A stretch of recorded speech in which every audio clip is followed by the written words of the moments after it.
Well, let's break this one down. We're going to start you off with the Thunder and the Warriors. This is what's amazing about the Thunder.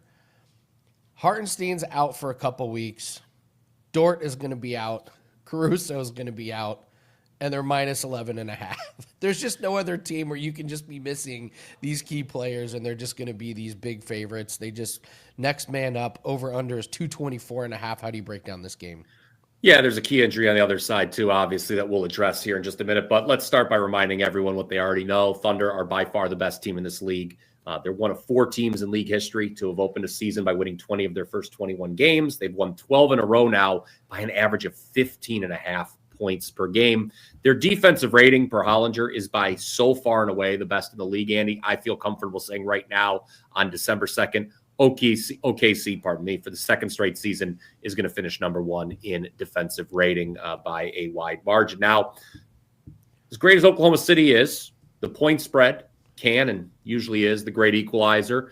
Worth noting, Thunder have failed to cover the spread in 3 straight coming into tonight. They've also failed to cover 6 of their last 8 overall.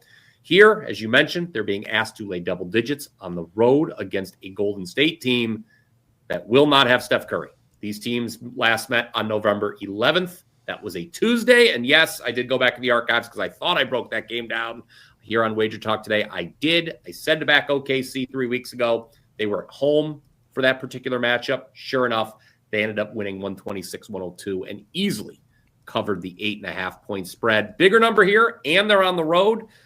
But I see OKC covering again. Golden State has been no great shakes themselves at the betting window as of late.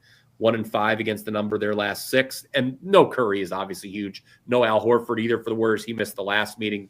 I just don't see how the Warriors score, Andy, here. Remember, I talked about the Thunder's outstanding defensive rating earlier. They did not have Jalen Williams for the first 19 games, including the first meeting with the Warriors. And I'm going to add one more angle for you. If you look at this number and say, I don't want to lay that many points on the road. I don't care that Curry's out. Well, consider betting Golden State under its team total of 105.5, guys. Already mentioned earlier, with Curry, the Warriors were held to 102 by OKC 3 weeks ago against New Orleans on Saturday. New Orleans is a very bad basketball team. Golden State won that game. It was their first game without Curry. The Warriors did win, but scored only 104. Honestly, as I kind of speak those words into existence, that team total under is probably the best way to play this. Have to agree with you on that one.